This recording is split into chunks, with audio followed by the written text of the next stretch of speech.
Hello dear students, welcome back to Easy to Learn. This is Kiran Mai.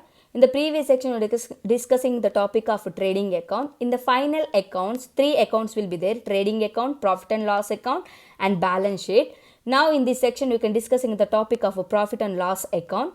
So in this section, what is profit and loss account, what is the format of profit and loss account and how to prepare the profit and loss account, we can learn it. Okay, now see here the concept of profit and loss account.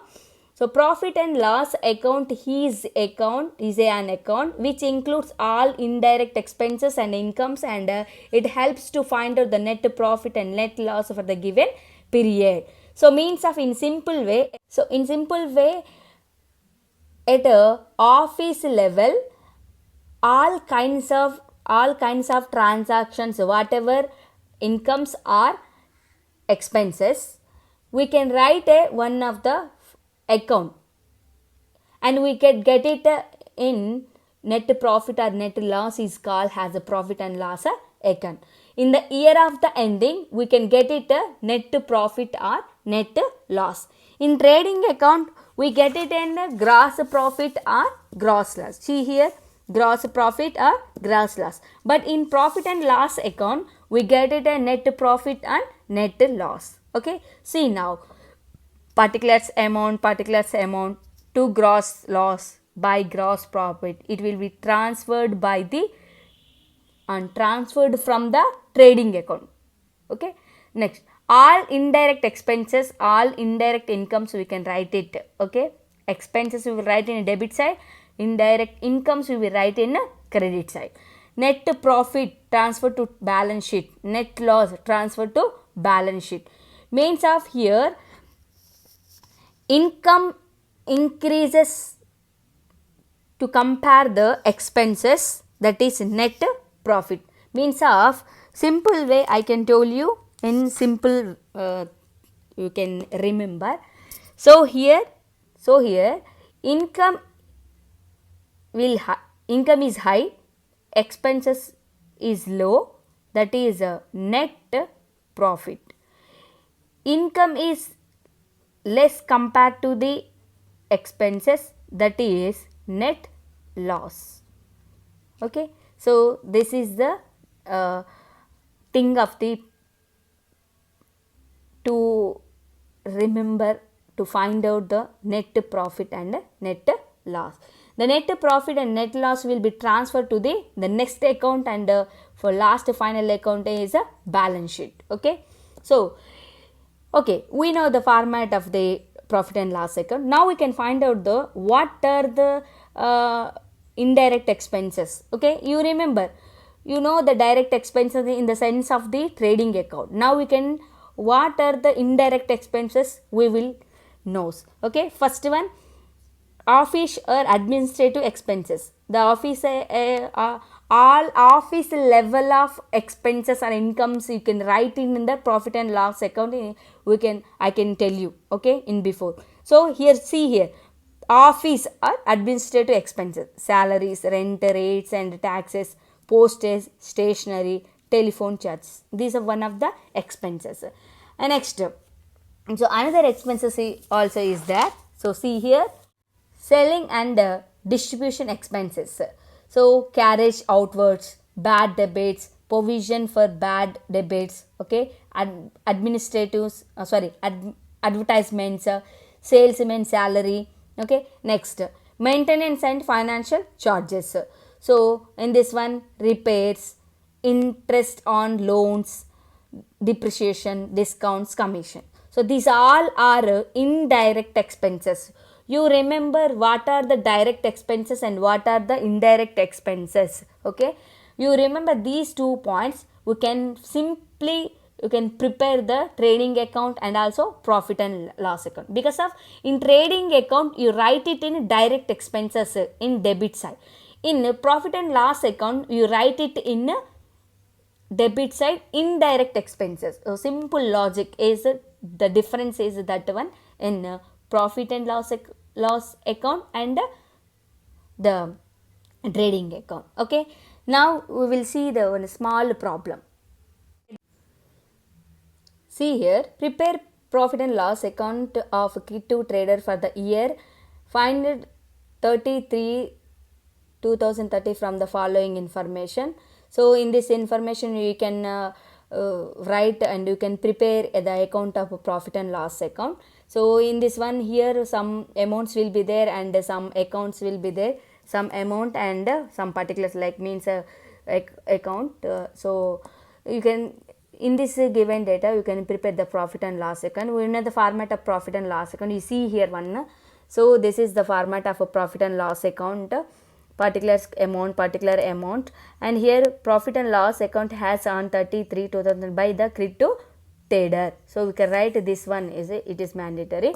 So you remember the format and what you write on the debit side and what you write in credit side and what are the indirect expenses is there. Okay, so we can remember that one of the point. Okay, so the first one, gross profit.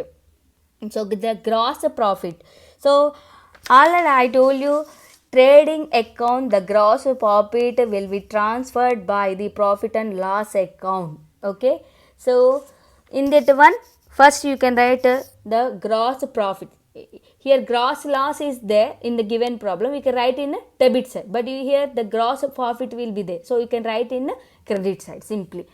So here by gross profit, by gross profit, so the amount is 5 lakhs.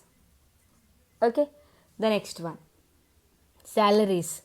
So salaries is one of the indirect expense, so it will be right in debit side. So I told you in the thing what are the indirect expenses, you know first one what are the indirect expenses, then after you can prepare easily. Okay, so to salaries the amount is 1,50,000. Okay, and the next one, rent and taxes. So rent and taxes also indirect expenses. The indirect expenses you can write in debit side. So to rent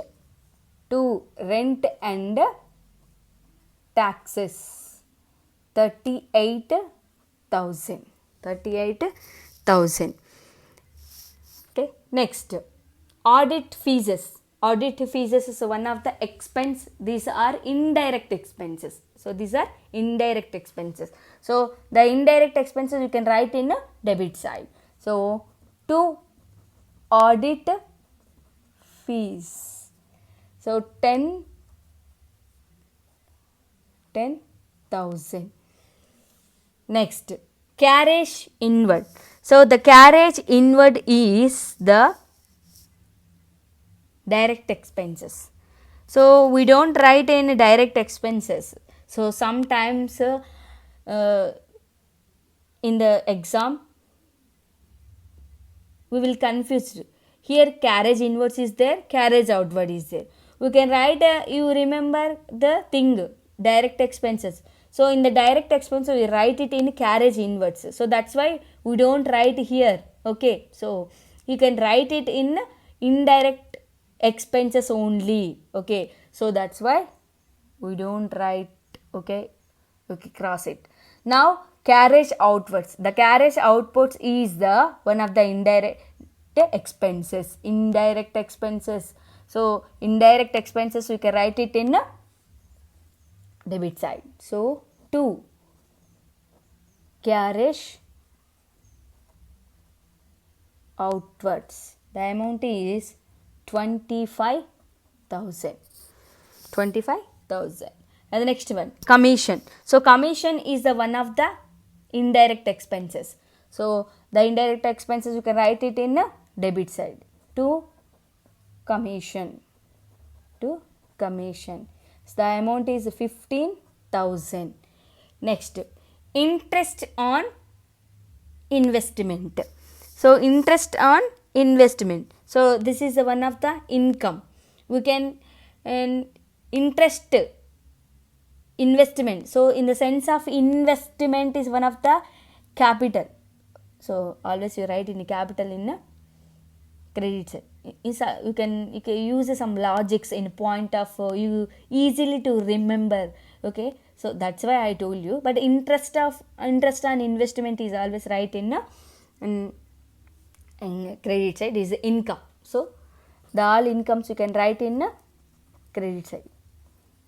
Interest on investment. Okay, so the amount is 28,000. 28,000. And the next one, discount received. So in the name of the discount received, receiving is nothing but income. So all incomes you can write it in credit side. By discount received, the amount is 15,000. 15,000. So the next one, discount allowed. So received is opposite one, allowed. So this is the indirect expenses. So you can write it in debit side. 2, discount allowed. So here the amount is 4,000. The next one, bad debit. Bad debit also one of the indirect expenses. That's why you can write in simply in debit side. 2, bad debit. Okay, so the amount is 20,000. Now the next one, depreciation. The depreciation is the one of the indirect expenses. So you can write it in debit side. So you see here in the what are the indirect expenses I can told you in previous. You remember all these indirect expenses, simply you prepare a profit and loss account, or any you knows that direct expenses you can write it, you can prepare the trading account. Okay, so I know the what are the direct expenses, what are the indirect expenses, that's why I am preparing simply. Okay, so you can write it here, depreciation 4,000. Okay, and the next one, trade expenses. In the name of the expenses, so that's why you can write it in simply, this is indirect expenses, so that's why you can write in a debit side. 2, trade expenses. Okay, the amount is 8,000. Now you can tally it. Okay, you can close it. Okay, like this. Okay, now total the amount. So here see 5,28,000 and 8 plus 5, the amount is 13 and